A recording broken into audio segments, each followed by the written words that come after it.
everyone, and welcome to Stan the Wine Man TV. I am your host, Stan Rattan, and this is a Blue Collar Wine Show where I help you spend your wine dollars wisely. I'm super excited for this episode. I should have done it a long time ago. The backdrop to this is about 8 or 9 months ago. I met with Kevin Jusila down in Seattle. He's from Paso Robles. He has a winery called Kukkula Cellars. And I have media companies that reach out to me and say, hey Stan, would you mind coming down and meeting with Kevin? Hoping to get an article about that meeting, which of course I started to do. I'm almost there. I haven't even put it out yet. I don't feel terrible. I mean, let's just face it. We're busy and then this COVID thing came up, blah, blah, blah, blah, blah. But I do have the article almost done. I was going to put it up on the Seattle PI. It's still pertinent. He still has a winery. But one of the things I did right after I met with him, and this guy is intense. He's in a money management company. He started planting grapes in his backyard somewhere down in California. And then he made wine, kind of garage winemaker. And then he just got this idea. I'm going to go up to Paso Robles and look around. He found this spot. He fell in love with it. Him and his wife moved there and started Kukkula Cellars. Now he's Finnish, obviously, and Kukkula. The name Kukkula is Finnish for the hill, which describes where he built their house up on a hill overlooking the vineyards of what is now his winery. One of the first things I did when I left, we met at a restaurant, we tried some of his wines. They were not decanted, which is kind of rough, and I'll tell you why. His wines are big, complex, powerful wines, not in a fruit-forward way, just in the structure. They're very structured wines, and they need decanting. Well, we went through these wines, we tasted quite a few of them, and I realized at that moment these wines had great potential if they were decanted. And so I joined the wine club. Now, I only belong to 2 wine clubs, and this is one of them. And not a direction I like to go because I have a ton of wine. I get wine samples all the time to review and to try. And so I really don't need to be in a wine club. But I felt the best way for me to get these wines was to be in the wine club. He doesn't have a distributor up it this way. So we're going to do 2 of his wines. And this is one I just received on the second shipment. I only get 6 of these wines at a time. Super excited to try this because guess what? I get to finish the wines later as well. So you can see I decanted them, and you all know about decanting. It really helps to open those wines up. And this is one of those wines where if you just popped and poured it, you would not get the full benefit of what these wines are all about. This is the Kukkula Cellars Lothario. Okay, so he has these very interesting names. I mean, this guy's really talking to him. I just really came to appreciate it. This guy's intense. He's very educated, and he really has a good feel for how to make wines, I believe. So Lothario means seducer, amorously attentive to women. Aha. A blend of 41% Grenache, 30% Zin, and 29% Mourvedre. So he likes to do these blends. They're not really true to GSM or Rhone style blends because he throws Zin in there, and that's what really intrigues me about this guy, Kevin. So let's give rinse it with the rinse there. Just a quick rinse.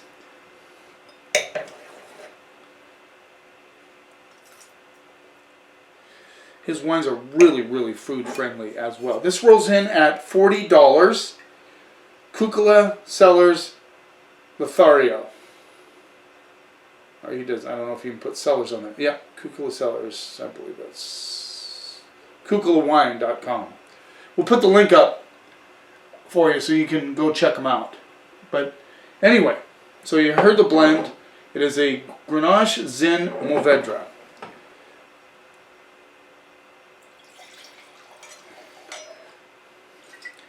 Just got this. This one I got on the last shipment. So this one has 6 months worth of age. No big deal, right?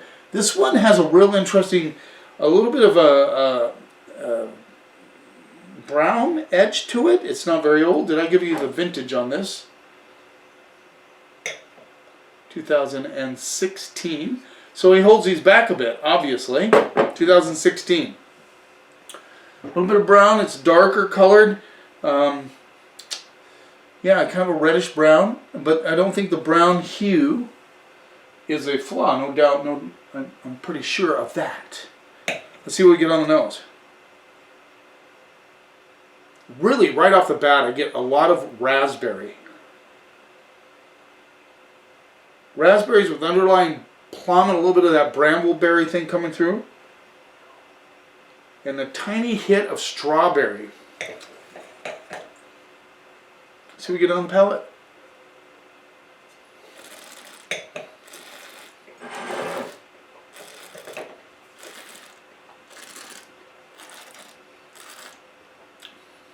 Wow.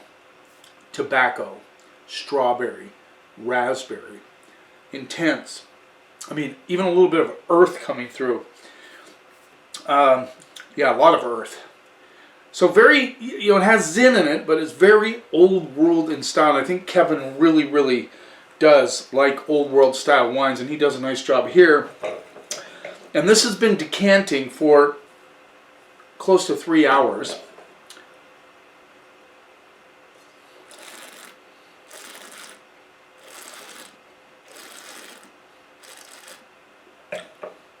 Get a little hit of currant coming through on the mid palate, which is probably from the zin. This is a wild wine in the mouth. I think this is a baby. Obviously it's 16, so it's 4 years. Well, not quite 4 years in the bottle, 3.5 years in the bottle. Earth, strawberry, raspberry, tobacco coming through. And lighter tannins.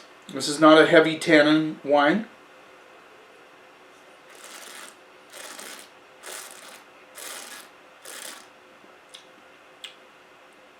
Doesn't see a huge amount of oak. Just a solid wine. This one will age even more. It could decant even more. It has that old world kind of tobacco-y, earthy finish on it. Like this one wine. Now, one of the things about him is he's in an area where a lot of big jammy wines come from, Paso Robles. I like this wine because it is so subtle. It is very feminine on the palate. It's very seductive. It's a good food wine. I think this would be great with lamb. I'm saying right now, if I were having lamb, this would be the one.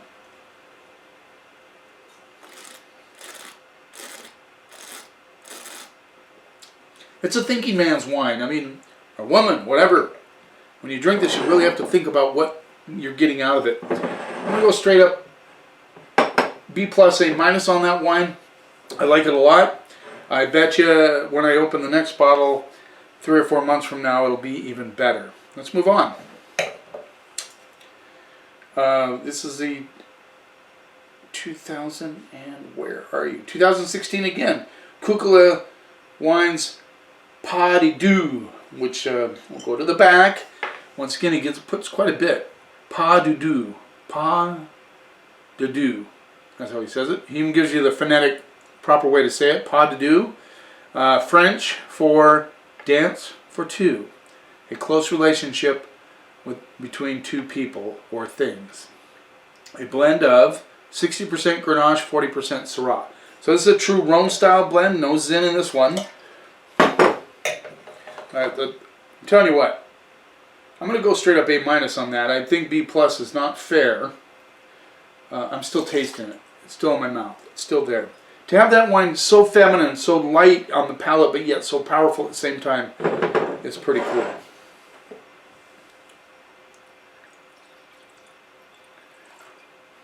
Okay. Let me show you the label. This rolls in at $55. So this guy's wines are not cheap, but he's a very small producer. And I think I've talked to you guys about this before. The smaller production, they have to charge more to pay for the cost of making this wine. So we have to understand that. And of course, you don't have to be in his wine club if you don't want to. So a little darker on this one. I don't get a brown hue on this at all. Well, maybe just slightly, but not much. It's a nice dark color to it. So let's see what we get on the nose. You can see through it a little bit.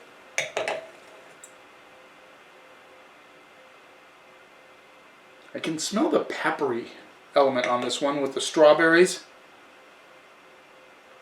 Just a slight hit of baking fat underneath. A bit of smoke that comes from the Syrah. Yeah, definitely strawberries and a little bit of boysenberry coming through, joining with that strawberry. Let's see what we get on the palate.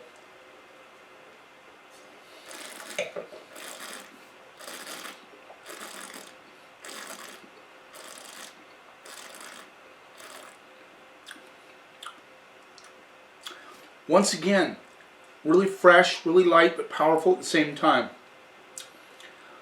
The notes of strawberries and boysenberries with a little white pepper on the back side come through big time. I get a little bit of red fruit. Well, that's the strawberry, obviously.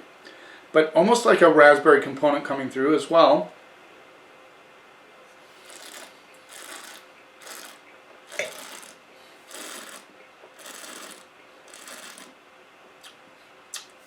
The tannins come through on the back side of this one. It's a more serious wine. This is more of a steak wine. Definitely if you're having steak. The earthiness comes through on the back as well. With a little licorice. Getting a little of that on the back side.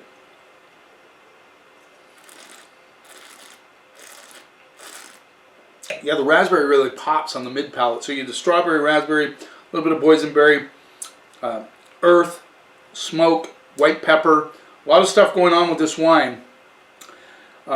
It's got plenty of time to age too. I would go with another 5 to 8 years easily. Long finish. I'm still tasting it. Get that kind of earthy white pepper thing going on.